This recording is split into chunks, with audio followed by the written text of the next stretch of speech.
প্রত্যেক বাবা মায়ের তার সন্তানকে নিয়ে অনেক স্বপ্ন থাকে, এটাই স্বাভাবিক। সন্তান জন্ম দেওয়ার পর তার অনেক স্বপ্ন নিয়ে তারা তাদের স্বপ্নগুলো সাজাতে থাকে। কারণ কি, তাদের জীবনে অনেক স্বপ্ন পূরণ হয় না, সেগুলো তার সন্তানের মাধ্যমে সেই স্বপ্নগুলো বাস্তবে রূপায়িত করতে চায়। সন্তানটি যখন 2-2.5 বছর হয়, তাকে কি করা হয়, একটা স্কুলে ভর্তি করে দেওয়া হয়, কিডজির মতো স্কুলে। সে আসার পরে পরেই তাকে সাঁতার শেখাতে নিয়ে যাওয়া হয়, তাকে গান শেখানো হয়, ড্রয়িং শেখানো হয়, তারপরে তো আরও অনেক কিছু। বাচ্চাটি আরও একটু বড় হলে তাকে নানা রকম খেলাধুলায় ভর্তি করানো হয়। ছেলে হলে সৌরভ গাঙ্গুলি, সচিন তেন্ডুলকার হতে হবে, ক্রিকেট খেলানো, ফুটবল খেলানো চলতেই থাকে। নিয়ে তার পাশাপাশি ডান্স, বাংলা ডান্স থেকে ডান্সে ভর্তি করে দেওয়া হয়। আর তারপরে আবার নানা রকম আবার গানের প্রোগ্রাম দেখে গানও শেখানো হয়। তারপর সে চায় তার বাচ্চাকে ডাক্তার, ইঞ্জিনিয়ার সব কিছু করতে। বাচ্চাটার উপর চলে গিনিপিগের মতো এক একটা কি বলবো পরীক্ষা।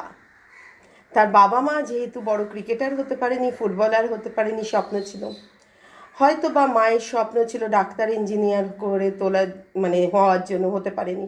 অঙ্কে উনি 0 পেতেন, কিন্তু তার ইচ্ছে ছেলে 100-তে 100 পাক বা মেয়ে 100-তে 100 পাক।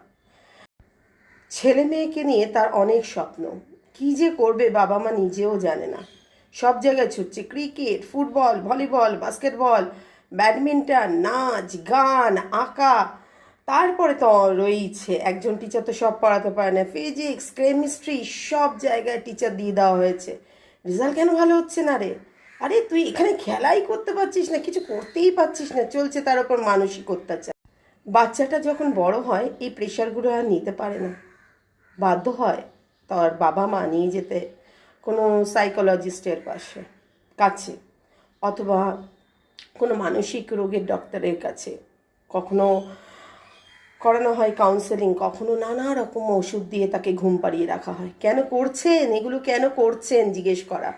আপনি পারেননি, আপনার স্বপ্ন ছিল তাই বলে এরমভাবে চাপাচ্ছেন। প্রত্যেক বাবা মার কাছে আমি একটাই মেসেজ দিতে চাই, বাচ্চাটাকে নিজের মতো বড় হতে দিন, ওর যেটা ইচ্ছে সেটা করতে দিন, ওর ভালোবাসার জিনিসটা ওকে দিন। তাহলে দেখবেন আপনার ছেলে বা মেয়ে জীবনে প্রতিষ্ঠিত হবে। সময় থাকতে আপনারা সেটা করুন, না হলে নিজের ছেলে মেয়েকে মানসিক রোগীতে পরিণত করবেন, সঙ্গে তো আপনি হবেনই। তাই এখন সময় থাকতে শুধরে গিয়ে একটু চেষ্টা করুন মানুষ হিসেবে বাচ্চাটাকে গড়ে তুলতে, ওর ভালোবাসার প্রতি আগ্রহ দেখান, ওকে নিজের মতো গড়ে উঠতে দিন, ওর ওপর কিছু চাপিয়ে দেবেন না। আপনার কি ইচ্ছে ছিল সেটা হয়নি বলে ওকে সেটা করতে হবে এরম করবেন না। সময় থাকতে নিজেকে শোধরান, বাচ্চার ওপর যত্নশীল হন, বাচ্চাটাকে একটা সুস্থ মানসিক বা একটা সুস্থ সামাজিক পরিবেশে বড় করে তুলুন। দেখবেন আপনার স্বপ্ন সফল হবে।